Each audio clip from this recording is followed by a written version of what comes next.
Okay, welcome back. Now I'm going to run through with you the complex solution. Okay, so on the screen now, what you see is the simple solution which I have shown in the last video.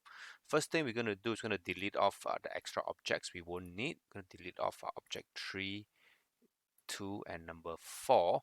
Now we're only left with the first object. All right. So before we start, I'm going to teach you guys how to use the clone function. What we're going to do is we're going to run loops. We're going to run a loop to set 4 different objects to go across, and then a second loop to push it down a row, 4 across, push it down, 4 across, push it down, 4 across. So the loop will run 16 times to clone this object 16 times. Okay, we will clone the object 16 times using 2 loops. Okay, all right. So the existing code, we're going to remove this and just put it here. Later we will need it. Okay, first thing we're going to do is we're going to set the object on the top left always to be same place. Okay, we're going to use the set function, set here, as well as set x and set y. Okay, hi. You can see Z is over here next to me. He's also looking at the code. Okay, so we're going to put this right at the top left corner. Okay, all right. Next thing we're going to do is we're going to use a loop. A loop is here, repeat. Okay, we're going to put repeat 4 times. Okay, and in the repeat, I'm going to put the clone function. Okay, all right, so let's click this. All right, if you notice, there is 4 objects in the same spot but not put across. Actually, there's 5. 5 is with the original one before you started cloning. Okay, so now after we clone the first object, we want to push it to the right of itself. We're going to use the change x value. Okay, for you it might be different. You might have to change to whatever value you're using. For me, I've tested it. It should be a change x by 120. Okay, there you go. You have 1, 2, 3, 4. The fourth one is actually the extra, the one that it started with. Okay, let me just stop and then clone. All right, all 4 will be there. Okay, you want to get rid of the fifth one? Very easy. We just put a hide to hide the last one. After the repeat, it will hide the last one. Okay, last one is gone. Okay, however, if I start again now, there is no more to clone because when you clone it, you're cloning the invisible or the hidden one. So we need to put a show right on top when we start. Okay, let me start again. Okay, so the first one clones, the first loop only clones 4 objects to go across 4 times. Okay, we need to do a second loop, second repeat. Okay, this repeat we put above the first one. Remove this hide, put it at the bottom.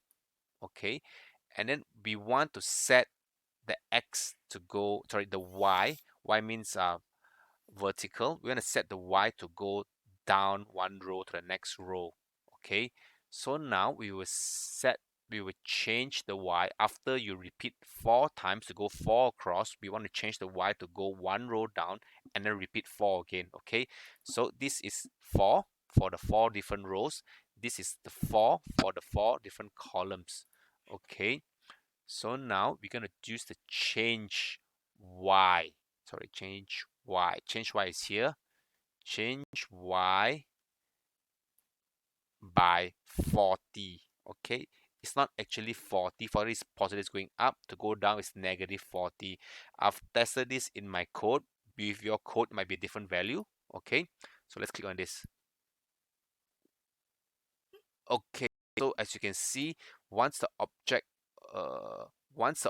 went to the end, it did not come back to the start. So we need to put the set the x. Set the x. Just take the x out. Set the x. Put it here, here. Okay, so the x would be reset to the front, to the left side at the beginning of each loop when it starts in the following row. Okay, let me just click this. Okay, doing well, isn't it? I'm sorry, my browser is lagging. I don't know why. So I'm gonna show the rest of the. I'm gonna show the code now. Finish it off. If it's lagging a bit, I'm sorry. Okay, so you can see the simple code here. Place four objects first. It goes horizontal. One, two, three, four. After that, it comes down to the next row. One, two, three, four. Next row, one, two, three, four, and then the bottom row, one, two, three, and then the extra one object that we have, the original one we started with, will be hidden using the hide at the bottom here. Okay, if you notice when we start the game, sorry, it's really lagging now. It bounces off, but it does not get hidden. It doesn't get destroyed. Okay, so let me press the stop button here, and remember the code we had originally. There's one more code we need to put in under control. There is a function called when I start as clone. Okay, when I start as clone, we will put it here. Run the code. Tup, tup, tup, tup, tup. Okay.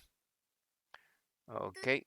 Okay. So that is the smarter solution, a more complex solution. We use two loops of repeat four times to automatically generate for me 16 objects. Okay. So in this lesson, we actually learn how to use a repeat loop.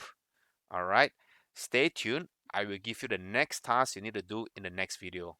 Thank you guys.